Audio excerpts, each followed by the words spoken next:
하나님 말씀 보도록 하겠습니다. 베드로 후서 1장 3절 4절 같이 한 절씩 읽도록 하겠습니다. 3절부터 시작. 그의 신기한 능력으로 생명과 경건에 속한 모든 것을 우리에게 주셨으니 이는 자기의 영광과 덕으로서 우리를 부르신 이를 알므로 말미암음이라. 이로써 그 보배롭고 지극히 큰 약속을 우리에게 주사 이 약속으로 말미암아 너희가 정욕 때문에 세상에서 썩어질 것을 피하여 신성한 성품에 참여하는 자가 되게 하려 하셨느니라. 아멘. 하나님을 기뻐하는 것이 최고의 기쁨입니다. 하나님을 기뻐하는 것이 최고의 기쁨입니다. 이 제목을 같이 생각하면서 은혜를 나누도록 하겠습니다. 하나님께서 우리를 사랑하시죠? 하나님은 우리를 언제나 사랑하신다 이렇게 말씀하세요. 그런데 우리 각자가 하나님이 우리를 사랑하신다라고 하는 것을 어떻게 받아들일까요? 우리는요, 하나님이 사랑하신다라고 하면 이 어려움을 피하게 하시겠다라고 하는 거구나. 내가 지금 원하는 거 하나님께서 주시겠다라고 하는 거구나. 우리는 뭐 항상 우리가 대체로 보면 좀 그런 것 같아요. 이런 생각 쪽으로 가는 것 같습니다. 우리 하나님께서는요, 우리를 왜 구원해 주셨냐고 말씀하시냐면 우리를 사랑하서라고 말씀하세요. 그냥 사랑해서 구원하셨대요. 그리고 불쌍해서 두고는 못 보시겠다고. 그래서 하나님께서 우리를 그렇게 구원을 그 마음으로 베푸셨다고 하는데, 우리는요, 하나님의 사랑을요, 나의 필요를 채우는 것으로 우리는 받아들일 때가 많다라고 하는 것을 우리가 한번 생각해 볼 필요가 있습니다. 하나님은 우리와 함께 사는 것 자체가 기쁨이에요. 하나님의 자녀들이 하나님께 달려나오고 찾아오는 것 자체, 뭘 들고 와서가 아니라 그냥 오는 것 자체가 하나님께는 정말 기쁨이에요. 어떻게 보면 우리 부모님들이 자녀들이 찾아온다고 할 때 설레는 마음 있잖아요. 하나님도 동일한 마음이라고 저는 읽혀집니다. 하나님은 너무 반갑고 좋은데 우리는요, 그 하나님을 찾아갈 수 있다라고 하는 것, 가서 찾아뵐 수 있다라고 하는 것으로 우리가 과연 기쁨이 있나? 멀게 생각하지 마시고 오늘 아침에 이 자리를 오시면서 우리 마음에 어떤 마음을 갖고 왔나 생각하면 뭐 그렇게 어렵지 않아요. 우리는 우리 하나님을 만나니까 그 자체로 기뻐한다기보다는 만나자마자 하나님, 저요 이거 필요하고요, 이거 필요하고요, 그리고 이거 필요하고요, 저거 필요해요. 먼저 그렇게 하나님께 나아가는 것은 아닐까. 그때부터 우리는 내어놓기 시작하죠. 그러다 보니까 예수 그리스도를 통해서 하나님께서 우리에게 주신 영광스러움이 무엇인지를 우리는 자꾸만 놓쳐요. 사실은 그 영광이 참 대단한 건데 우리가 이것을 생각하지 못합니다. 영광을 얻어서 영광스러운 삶을 하나님께서 다 열어놓으셨거든요. 예외 없이 모든 믿음의 자녀들에게는. 그런데 우리는 그 영광이, 그게 영광인지도 모르고 살아가는 자녀들이 많더라. 만남 자체를 소중히 여기지도 못하고 하나님과의 만남을 기뻐하지도 못하더라. 그러니 만족이 있겠습니까? 만족은 기쁨과 감사가 있을 때만 있을 수 있는 게 만족함이거든요. 이게 없다면 만족함은 있을 수 없는 거예요. 그러면 교회 안에서만 그러겠냐 이거예요. 교회 안에서도 일상의 삶에서도 우리에게 있어서는 기쁨이나 어떤 만족함이라보다는 나의 필요가 채워져야 된다, 채워져야 된다, 채워져야 된다, 이 생각으로 초점이 맞춰져 있어요. 그래서 기쁨을 우리는 누리지 못합니다. 만족감도 누리지 못하죠. 그래서 오늘 사도 베드로는 사실 하나님께서 주신 구원, 하나님께서 우리의 필요를 채워주십니다. 그러나 우리의 세상살이의 필요를 채우는 것보다 훨씬 더 능력 있고 훨씬 더 정말 아름답고 너무도 좋은 것, 그것이 하나님께서 우리에게 베풀어 주신 구원인데, 구원을 주신과 동시에 우리에게 주신 영광스러운 삶인데, 이 비교할 수 없는데 너희가 그만 세상살이에 묶여버려서 이런 거 다 놓치고 살아가는 것은 아닌가. 성령님께서 사도 베드로의 심정을, 안타까운 심정을 들어 사용하시면서 이 글을 지금 우리에게 이 말씀을 주고 계시다고 생각합니다.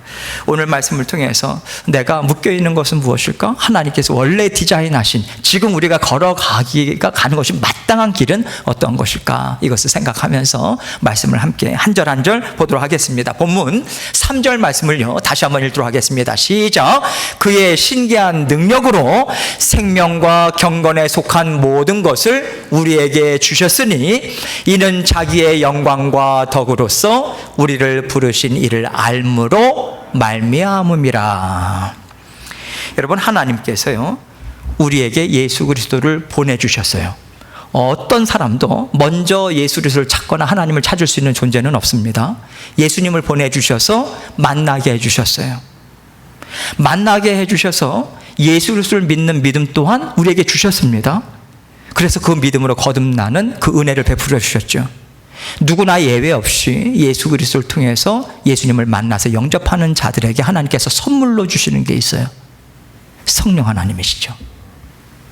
성령 하나님을 하나님께서 선물로 다 주셨습니다. 이미 우리 마음 가운데 함께 살고 계세요. 절대 떠나지 않습니다. 성령 하나님이 누구십니까? 하나님의 영이죠. 하나님의 마음이에요. 그리스도의 영이고 그리스도의 마음이에요. 계획은요, 선한 뜻은요, 기쁨은요, 하나님의 어떤 꿈은요, 그리스도의 우리를 향한 꿈, 계획, 어떠한 것을 이야기하든지 간에 성부 하나님, 성자 하나님, 성령 하나님은 한 분 하나님이세요. 그래서 성령을 우리에게 선물로 주셨다라고 하면 하나님에 대한, 우리 성자 하나님에 대한 모든 것들을 남김없이 우리는 알 수 있는 존재가 우리는 돼버렸다, 이 얘기입니다. 우리 하나님께서는요 성령 하나님을 우리에게 주심을 통해서 하나님은 어떠한 것도 감출 의도를 갖고 계시지 않아요. 오히려 이것도 나다, 저것도 나다, 이것도 나의 일함이다, 저것도 나의 일함이다, 그 알아감의 깊이와 넓이를 더해 주시기 위해서 남김없이, 가리는 거 없이, 감추는 거 없이 다 내어주시는 분이 성부 하나님이시고요, 성령 하나님을 통해서 우리는 그것을 받아 누리는 거예요. 이 뜻을 가지고 우리를 하나님께서 구원해 주신 거예요. 어마어마하죠. 우리는 신앙생활을 통해서 하나님의 그 어마어마한 것이 무엇인가를 우리는 조금씩 알아갈 뿐이에요. 다 알아가지 못합니다. 어떤 사람도요 하나님 앞에 설 때까지 이것을 다 맛보고 살아가는 사람은 없을 거예요. 그만큼 무궁무진해요. 하나님께서 그 길을 우리에게 열어주셨다는 거예요. 정말 복된 길이죠. 하나님께 속한 모든 것들을 계속해서 우리에게 알려주시고 알려주셨는데 우리는 어떻습니까? 알지 못하고 살아갈 때가 많다는 거예요. 그렇기 때문에 베드로는요 우리를 부르신 하나님이 누구신가, 그리스도가 누구신가 너희는 알고자 애를 써야 된다는 거예요. 알아라. 그리스도가 누구신지를 알아라. 그럴 때 하나님은 영광과 하나님의 덕으로서, 우리의 능력으로서 우리를 부르셨거든요. 그래서 하나님의 그 영광스러움이 무엇인지, 또 하나님의 덕, 그 하나님의 성품, 이런 것들이 무엇인지를 더욱더 알아간다라고 하는, 예수님을 믿음과 동시에 성령을 선물로 받아서 하나님을 알아갈 수 있는 시작을 했다면 요즘 우리가 살아가면서 우리는 하나님에 대한 사랑 깊이, 그 은혜, 그거를 더해가는 삶을 우리는 살아가는 거예요. 그래서 하나님 안에서 하나님과 함께 누리는 영광된 삶이 뭐냐, 하나님과 공유하는 그 덕, 하나님이 덕스럽게 우리에게 주신 그 모든 것들을 받아 누리는 기쁨의 삶이 뭐냐, 이것을 우리는 깨닫고 누릴 수 있다라고 하는 것을 사도 베드로는 이 말씀을 통해서 우리에게 알려주길 원하는 거예요. 하나님은요 하나님에게만 있는 능력이 있어요. 그 능력을 지금 신기한 능력이라고 표현하고 있습니다. 신기한 능력이라고 하는 것은 단지 우리가 와 놀랍네요, 정말 대단하네요, 이 정도 차원이 아니에요. 하나님에게만 있는 능력, 무엇입니까? 전지전능하심이죠. 온 우주 만물을 창조하시는 하나님의 능력입니다. 생명을 주시고요, 또 모든 세상을 주관하시는 하나님의 주인 되시며, 이 모든 것들 그 능력으로 여러분과 저를 구원해 내신 거예요. 구원함과 동시에 하나님께서 우리에게 이미 모든 것을 주셨대요. 무엇과 관련된 모든 것을 주셨다? 생명과 경건에 속한 모든 것을 우리에게 주셨다. 주셨다라고 하는 것은 완료형이에요. 한번 주고 지금까지 지속되어 왔다, 이런 뉘앙스입니다. 우리 안에 생명과 경건에 속한 하나님이 주신 생명, 하나님이 주신 우리에게 주신 경건, 이 모든 것들에 속한 모든 것을 우리에게 이미 주셨다, 이렇게 이야기합니다. 여기 생명이라고 하는 것은 영생을 가리켜요. 영원한 생명이에요. 여러분, 영원한 생명인데, 영원하다라고 하는 것은 그 자체적으로 완전하다라고 하는 의미가 사실은 전제되어 있는 거예요. 완전하다면 우리가 영생의 삶을 살아가잖아요. 그렇다면 이 땅 위에서 하나님께서 책임을 지신다는 거예요. 하나님 앞에 설 때까지 영원한 생명을 받아들인 자녀들로 살아갈 수 있도록 그 생명력을 힘있게 받아들이는 삶을 살아가는데 하나님께서 책임을 지시고 함께 하신다. 그것이 생명에 관련된 모든 것을 우리에게 주셨다는 거예요. 단지 거듭나서 살아가는 뿐만 아니라 생명력에 있는 하나님의 자녀가 누릴 수 있는 특권들이 뭐냐, 그런 것들을 맛보면서 살아갈 수 있는 길이 열렸다, 이 얘기를 하고 있는 거예요. 경건은 무엇을 이야기합니까? 한마디로 이야기하면 하나님의 성품을 가리켜요. 하나님께서 우리를 부르시고요, 우리의 만남을 이어가십니다. 그런데 하나님이 우리를 부르실 때도 하나님의 성품이 전제되어 있어요. 한없는 긍휼하심, 오래 참으심, 인내와 사랑과 자비, 어떠한 것이라도 풍성한 하나님의 그 성품으로 우리를 부르셨습니다. 그러면 부르신 이후에 지금 살아가는 삶은요, 동일해요. 하나님의 성품대로 일을 하시는 거예요. 그래서 우리는 하나님의 성품을 잘 알아야 돼요. 여러분, 우리가 청소를 하더라도요, 사람마다 스타일이 너무 달라요. 성격 다 나옵니다. 마찬가지예요. 그 사람의 성격은 그 사람이 일하는 것에 나타나게 돼 있어요. 하나님의 일하심은 하나님의 성품을 담게 돼 있습니다. 담아내게 돼 있어요. 그래서 우리는 하나님의 성품을 알잖아요. 그러면 하나님의 일하심을 잘 이해하면서 살아갈 수 있어요. 우리는 실족하지 않을 수 있어요. 그래서 지금 하나님의 성품에 관련된 거, 영원한 생명력을 갖고 영원한 삶을 이 땅에서 살아가는 것, 모든 것 이미 너희에게 다 주었다. 너희 안에 지금 있다. 이 얘기를 하고 있는 거예요. 이미 주어졌다. 그러면서 하나님께서 이 일을 계속해서 어떻게 또 이루어 가시는가, 4절에서 이렇게 이야기하고 있습니다. 4절 말씀 같이 읽습니다. 시작. 이로써 그 보배롭고 지극히 큰 약속을 우리에게 주사 이 약속으로 말미암아 너희가 정욕 때문에 세상에서 썩어질 것을 피하여 신성한 성품에 참여하는 자가 되게 하려 하셨느니라. 하나님께서 신기한 능력으로 생명과 경건에 속한 모든 것들을 우리에게 주신 이유가 무엇이냐, 이거죠. 앞부분에서도 이야기했죠. 하나님, 성령 하나님, 성자 하나님을 잘 알 수 있도록 우리에게 주셨다, 이 얘기를 하고 있는 거예요. 이 이유와 목적이 바로 하나님이 우리에게 주신 약속에 다 담겨 있어요. 이 약속이 얼마나 크고 은혜로운지, 보배롭고 지극히 큰 약속이라고 우리에게 알려주고 있습니다.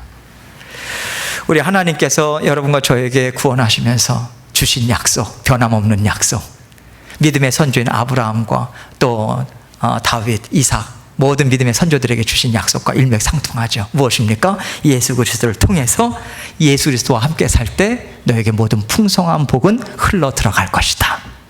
예수 그리스도를 통해서 나는 너와 함께 영원토록 함께 할 것이다. 지키고 보호하시고 함께 살아갈 것이다. 이게 약속이에요. 하나님은 완전하신 분이시고 변함이 없으세요. 한결같으세요. 우리는 계속해서 변화돼도 하나님은 변하지 않아요. 그래서 언제나 신뢰할 수 있는 분이세요. 예수 그리스도와 함께 살아갈 때 풍성한 은혜와 복을 하나님께서 베풀어 주십니다. 중요한 것이 우리가 자꾸만 풍성한 은혜와 복을 베풀어 주신다 라고 하는 것으로만 우리는 이해해서는 안 돼요. 그 전제가 무엇입니까? 예수 그리스도와 함께 살아갈 때. 왜냐하면 하나님은 언약에 충실하신 분이시거든요. 언약대로 하십니다. 이 약속을 하나님은 지금도 신실하게 이루어 가고 계세요. 그래서 하나님께서 우리의 능력 되시고 지혜 되시고 명철 되시고 분별력도 되시고 어떠한 경우에도 하나님 함께 하시기 때문에 우리의 육신, 우리를 자꾸만 하나님의 자녀임에도 불구하고 비참한 자리로 끌어내리고자 하는 육신의 본성을 들고 우리가 이겨나갈 수 있는 것은 하나님의 약속을 변함없이 지키시는 그 신실하심 때문에 그래요. 여러분, 우리가 약속대로 살 때 더 이상 우리는 육신의 본성에 우리는 묶이지 않습니다. 세상이 말하는 것들에 더 이상 흥미롭게 들리질 않아요. 세상의 풍조, 예전에는 그게 다인 줄 알았어요. 그러나 더 이상 세상의 풍조를 나에게 가장 소중한 것이라고 우린 붙잡고 살지 않아요. 우리 여자분들은 잘 모르겠는데 남자분들 같은 경우는 옛날에 그렇게 소중하게 여겼던 구슬, 딱지를 가지고 아직까지도 40, 50이 돼가지고 이거 없으면 못 산다고 하시는 분은 없으시잖아요. 더 좋은 게 있기 때문에. 그렇죠? 하나님도 마찬가지예요. 세상이 아닌 하나님을 알게 하셨어요. 맛보게 하십니다. 그래서 우리는 선택하게 하시죠. 하나님께서 선택하실 때 또 도와주시잖아요. 더 좋은 게 있는데 왜 내가 예전에 그것을 제가 붙잡겠습니까? 그 손을 놓고 더 좋은 것을 잡을 수 있도록 하나님께서 그렇게 하나님을 더 끌어당기고요. 그렇게 하나님 편에 서서 살다 보니까 악한 본성대로 살지 않게 되더라. 조금씩 조금씩 변화돼 가더라. 이게 하나님 주시는 은혜예요. 여러분, 우리는요, 절대로 잊어서는 안 되는 것이 우리는 악한 본성이 있다라고 하는 것, 이것을 우리는 잊지 말아야 돼요. 우리는 괜찮은 정도의 사람이지 이런 거 없습니다. 여러분, 우리는요, 하나님을 알지 못하는 상태에서 태어났어요. 무슨 얘기입니까? 영은 죽어 있었어요. 세상은요, 이미 죽어 있었죠. 다 죽은 상태예요. 죽은 상태에서 우리가 건짐을 받았습니다. 하나님의 건져내심을 받아서 새로운 세상으로 옮겼더니 예수님께서 깨끗이 씻기기를 시작하시는 거예요. 씻기기를 시작하시는데 나는 깨끗하다고 생각했는데 왜 그렇게 씻겨질 곳이 많은지 몰라요. 온통 씻겨질 것 투성이에요. 그게 알게 되는 것이 하나님의 은혜예요. 어떻게 보면 더욱더 씻겨질 것이 많다라고 하는 게 믿음의 성숙이라고도 볼 수 있습니다. 씻겨주시고 그때부터 우리가 깨달아 알죠. 야, 내가 이렇게 더러웠나? 나는 정말 대책 없이 더러웠던 사람이구나. 이것을 깨닫게 되고요. 또 반면에 하나님은 이렇게 의로우신 분이구나. 그 의를 나에게 전가시켜 주셨구나. 그 의를 나에게 입혀주고 계시는구나. 이 은혜에 감사하게 돼요. 이런 얘기를 하나님을 알지 못하는 사람들에게 얘기를 하면요, 굉장히 분노합니다. 아주 불쾌해요. 왜 그렇습니까? 나름대로 잘 살고 있다고 생각하거든요. 윤리 도덕 지켜가면서 나처럼만 살라고 해. 대부분 그렇게 많이 살지 않습니까? 법 없이도 살 수 있는 사람이라고 생각하는 사람들, 그렇게 얘기하는 사람들이 의외로 참 많아요. 그런데 여러분, 세상이 말하는 도덕적인 것, 윤리적인 것, 선, 절대 선 아니에요. 절대 선이 아닙니다. 윤리적이고 윤리관이라든지 도덕관이라든지 선에 대한 정의가 예전과 오늘날의 삶에 있어서 동일합니까? 아니요. 윤리관도 많이 바뀌었죠. 도덕관 많이 바뀌었어요. 선에 대한 정의도요. 윤리관이나 도덕관을 만들어내는 사람들이, 또 사용하는 사람들이 변하는데 어떻게 이런 것들이 안 변하겠어요? 변하는 것은 영원한 것이 아니고, 영원한 것이 아니면 진리가 아니에요. 완전한 선이 아니라는 거예요. 그래서 이 선을 가지고 사람들에게 죄인이 아니다라고 하는 잣대를 들이댈 수가 없다는 거예요. 온전히 우리에게 죄 없다, 너는 깨끗하다가 할 수 있는 분은 누구십니까? 예수 그리스도의 의를 우리가 덧입을 때만이 가능한 거예요. 우리는 하나님께서 우리를 보실 때, 지금도 하나님이 예수 그리스도를 통해서 우리를 보시기 때문에 너는 죄 없다. 그래서 하나님 앞에 설 수 있는 거예요. 언제든지 달려나갈 수 있는 거예요. 하나님의 자녀이기 때문에. 그래서 우리에게 하나님께서 이러한 그 은혜를 주셨는데, 구원을 주셨는데, 여러분, 우리가 무슨 자격이 있어서 여러분이나 저나 다른 사람들보다 좀 나은 게 있어서 우리가 먼저 구원을 받았습니까? 그거 아니잖아요. 무슨 건덕지가 우리에게 보여져서 구원을 받고 은혜를 누린 거 아니잖아요. 여러분, 이것은 예수 그리스도를 우리에게 주신 것도 하나님의 선물이죠. 뿐만 아니라 예수 그리스도를 통해서 지금 우리에게 주어지는 것 또한 사실은 선물이에요. 하나님 은혜 베푸시고요, 긍휼 베푸시고요. 지난 한 주간 여러분들이 좀 잘 살았다고 해서 하나님께서 그거 베풀어 주신 것 아니에요. 하나님께서 이미 자녀 삼아 주셨고, 우리가 넘어지고 하나님 외면하고 달려갈 때도 변함없는 사랑으로 쫓아오시고 붙잡아 주시는 게 하나님의 은혜입니다. 하나님은 이 사랑을 우리에게 끊임없이 베풀어 주고 계세요. 그래서 우리가 그 은혜를 받아 들여서 이 자리에 올 수 있는 거예요. 여러분, 예배의 자리는요, 절대로 우리가 의지력이 있어서 아니에요. 절대로 아니에요. 여러분 마음의 영이 거듭났어요. 영은요 언제나 하나님을 향합니다. 그래서 우리의 영이 하나님을 예배하고 하나님께서 계속해서 예배하고 찬양의 자리로 우리를 이끌어 주시기 때문에 이 자리에 나올 수 있는 거예요. 그래서 우리가 예배를 드린다, 찬양을 드린다, 우리가 주일날뿐만 아니라 일상의 삶에 있어서도 하나님께서 나를 구원의 삶을 살게 주셨다라고 하는 감사 하나님께 올려드리는 거예요. 영원한 삶을 하나님께서 계속해서 영원한 생명 또한 공급해 주시니까 우리가 어제 밥 먹었다고 해서 오늘 굶지 않거든요. 날마다 드셔야 돼요. 마찬가지예요. 하나님께서 영적인 생명력을 날마다 우리에게 불어넣어 주시고 계속해서 주시는 거예요. 그 공급받는 삶이 우리 삶의 가장 근간이다. 그래서 감사하고 찬양하고 하나님 앞에 감격하는 것은 사실은 당연한 거예요. 우리가 그러한 당연한 것임에도 불구하고 그것을 주일날 예배를 드리면서 또 우리가 오면서도 자꾸만 그것을 자꾸만 잊고 놓치는 이유가 뭐냐면 세상의 옷을 그대로 입고 와요. 세상살이에 바쁘고 정신없이 살다가 주일이네, 교회 가야 되네, 그러면서 이제 교회로 오고 하는데요. 그러다 보니까 자꾸만 놓치고 하나님의 영광스러움이 뭐냐, 우리에게 주어진 하나님의 그 감사의 조건이 뭐냐, 이런 것들을 놓치다 보니까 교회와 세상이 뭐가 다르냐, 이것도 잘 우리가 자꾸만 놓치고요. 내가 세상에서 만나는 사람들과 뭐가 다르냐, 이러한 구분도 우리가 자꾸만 놓치게 되는 거예요. 우리는요, 그 예수 그리스도를 우리에게 선물로 주시고 우리가 예수님으로 인해서 거듭난 순간부터 우리는 더 이상 세상에 속한 사람이 아닙니다. 새로운 세상, 하나님의 영역에 속한 사람들이에요. 이것을 우리는 놓쳐서는 안 돼요. 우리는 세상에 속하지 않았어요. 하나님에 속했어요. 지금 속해 있어요. 예를 들어서요, 남편하고 싸웠던 아들과 다퉜던 어떤 자식들과 다퉜든지 간에 별로 좋지 않아요. 다투면 좋지 않잖아요. 마음이 너무 괴로워, 안 좋아요. 그럴 때 남편을 보면서, 배우자를 보면서, 자식들을 보면서 저 어떻게 나랑 달라도 너무 달라, 아주 못했어, 그러면서 너무 괴로워하고, 그게 아니라 예수님 믿기 전에는 그랬다 치더라도 예수님 믿고 난 다음에는 우리가 새로운 세상, 새로운 마음을 갖고 있잖아요. 또 성령께서 우리에게 계속해서 마음 움직이게 하시는 게 무엇입니까?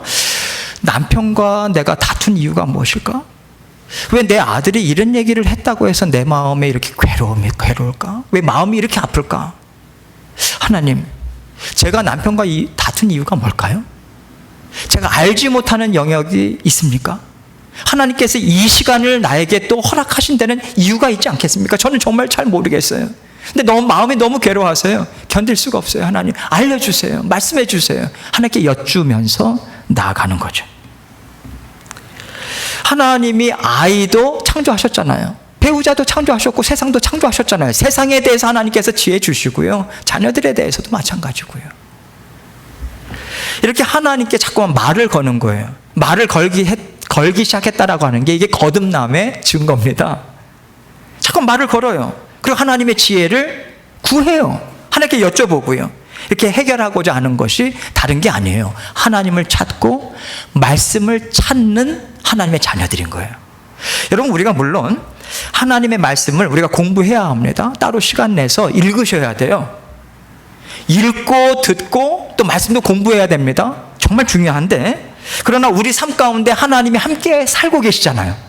그리고 성령은 성경을 쓰신 분이잖아요. 원저자시잖아요. 그래서 말씀을 생각나게 하시는 건 아닙니까? 전혀 생각지 못했는데 어떤 문제로 인해서 골머리 하나님께 골똘히 생각하면서 하나님께 올려드렸을 때 생각지 못했던 하나님의 말씀을 주시잖아요. 그때 필요한 말씀을 주시거든요. 생각나게 하세요. 왜 이 말씀이 생각나지? 하나님의 역사입니다. 이 생명의 말씀 너가 지금 붙들어야 된다고 주시는 말씀이에요. 그렇게 말씀을 우리가 하나님 앞에서 그 믿음을 가지고 하나님과 대화를 나누죠. 교제를 나눕니다. 참 신기하죠. 친구들은요, 어제 만났어도 3시간, 4시간 수다를 떨어도 헤어질 때 보면 너무 생각이 그 말이 짧았다고, 내일 또 만나서 얘기하자고. 그 또 만나면 할 얘기가 많고. 우리 주님과도 똑같습니다. 교제 많이 나누셔야 돼요. 그게 기도죠. 우리 운전하거나 얼마나 좋습니까? 우리가 피지컬리 가야지만 만나게 된다면 얼마나 번거롭고 시간도 없잖아요. 우리 안에 같이 살고 계시는데 설거지하면서 운전하면서 언제든지 나에게 풀지 못할 갈등들 얼마나 많습니까? 직장이면 직장, 가정이면 가정. 어떻게 그거 갖고 사시겠어요, 여러분? 지레 죽어요. 올려드리세요. 하나님께 너의 근심 다 맡겨놓으라고 하셨잖아요. 캐스트라고 하셨잖아요. 던져놓으라고 하시잖아요. 하나님께. 하나님이 움직이시거든요. 역사하시거든요. 그래서 우리가 그렇게 하나님을 알아가는 방법, 친밀한 교제 가운데 모든 것을 주님 앞에 올려드릴 때, 이것이 우리가 세상 사람들과 다른 점이에요. 다릅니다, 우리는. 이렇게 하나님과 함께 살아가다 보면 하나님의 지혜가 차곡차곡 쌓입니다. 분별력이 쌓여요. 하나님의 말씀은 절대로 땅에 떨어지지 않아요. 하나님의 말씀이 들려왔다면 역사하기 시작하십니다. 하나님의 말씀을 역사하고요, 하나님의 역사하시는 일하심이 얼마나 고귀한가, 아름다운가. 아, 이걸 주시려고 나에게 이 일을 하신 거구나. 하나님의 고귀한 성품도 우리는 깨달아 알아가요. 그러면서 우리에게 나타나는 현상이 뭡니까? 생각이 바뀌어요. 내 생각이 옳다고 생각했는데 하나님 말씀대로 살아보니 거기에서만이 열매가 나오더라. 내 생각 붙들고 살아가다 보니 냄새밖에는 안 나오더라. 나도 코를 막고 옆에 사람도 코를 막는 냄새밖에, 사람 냄새밖에는 안 나더라. 그걸 경험하면서 내 성품을 의지하기보다는 하나님의 성품을 계속해서 쫓습니다. 변화돼요. 생각이 변화되고 성품이 변화됩니다. 그러다 보면 삶의 태도가 변화되고 삶의 모습이 바뀌게 돼요. 점진적으로. 바뀐다라고 하는 것은 또 한편으로 보면요, 하나님을 더 많이 이해하게 된다라고 하는 뜻입니다. 하나님을 이해하다 보니까요, 어떤 경우에 있어서는 하나님은 나를 지금 버리신 것 같아, 이렇게 오해할 때 있어요. 여러분뿐만이 아닙니다. 저도 그런 생각하면서 정말 많이 살아요. 이 시간만큼은 하나님께서 도와주지 않으시나 보다, 그런 생각을 할 때가 있는데, 말씀을 생각하고 하나님과 함께 살아가다 보니까 이 정도면 하나님께서 나를 버리실 만한데, 하나님은 자존심도 없으신지 나를 끝까지 붙드시더라. 절대로 포기하지 않으시더라. 그래서 두려운 마음은 여전히 있는데 한번 따라가 보고 싶은 거예요. 잘 살아가는 것을 내가 먼저 이야기하기보다 그냥 따라가 보고 싶은 거예요. 그렇게 마음이 움직여 가요. 변화되는 거예요. 하나님께서 언제나 좋으신 분이라고 하는 것을 아는데 당장 나에게 나타나는 것은 실망스러운 뿐이에요. 그런데 실망스럽지만 낙심하진 않아요. 하나님은 결국 나에게 실망의 자리에 두지 않는다는 것을 지금까지 하나님은 나타내 보여주셨기 때문에, 말씀도 그러하고, 이렇게 끝까지 하나님을 신뢰하기는 사람으로 바뀌어요. 이게 시몬 베드로예요. 오늘 베드로후서를 쓴 사도 베드로. 여러분, 사도 베드로가 어떤 사람인지 잘 아시죠? 3년 동안 공생에 사시고 예수님께서 말씀하셨어요. 자, 이제 내가 예루살렘에 올라가. 나는 장로들에게 고난을 받을 거야. 나는 죽을 거야. 그런데 3일 만에 나는 부활해서 너희가 끝까지 사명을 감당하는 삶을 살 수 있도록 하나님과 함께 나는 도울 거야. 그렇게 했을 때 사도 베드로가 수제자답게, 네, 아멘입니다. 제가 3년 동안 배웠는데 그러셔야죠. 저는 다 알고 있습니다. 십자가 죽으시는 거 가셔야죠. 그 놀라운 일인데. 그렇게 하셨으면 했습니까? 사도 베드로가 절대로 안 됩니다. 무슨 소리세요, 하나님? 예수님? 예수님은요, 죽어서는 안 돼요. 죽다뇨? 제가 못 죽게 할 거예요. 왜 그랬을까? 뒤에 이어지는 내용들을 보면 알 수 있어요. 베드로, 예수님이 죽으면요, 베드로는 다시 그 가난한 어촌 갈릴리 가서 고기 잡아야 돼. 그동안 꿈을 가졌던 게 있어요. 예수님이 이 나라에서 어떤 자리를 차지하면 내가 차지할 자리, 그거 생각해 왔었어요. 예수님이 죽는다면 다 숲으로 돌아가요. 그게 싫었던 거죠. 성공의 꿈이 물거품 될까 봐. 그런데 부활하신 다음에 예수님이 찾아오셨어요.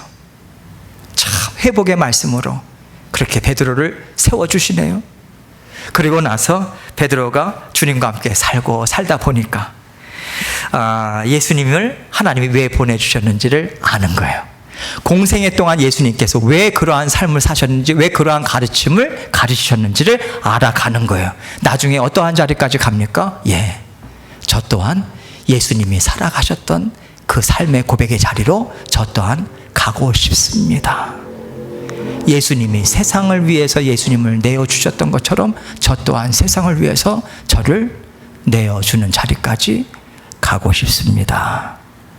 이 고백의 자리까지 가게 됐던 거예요. 더 정확히 이야기하면 하나님께서 그 자리까지 인도해 주신 거예요. 그래서 베드로만 보더라도 하나님은 정말 멋지신 분이구나, 가치 있는 인생이 무엇인가를 정말 살게 하시는 분이시구나, 이것을 볼 수 있고요. 하나님 선하신 분 맞다라고 하는 것을 여러분과 저는 거부할 수가 없어요. 근데 베드로가 변화되는 것을 가장 먼저 누가 볼 수 있을까요?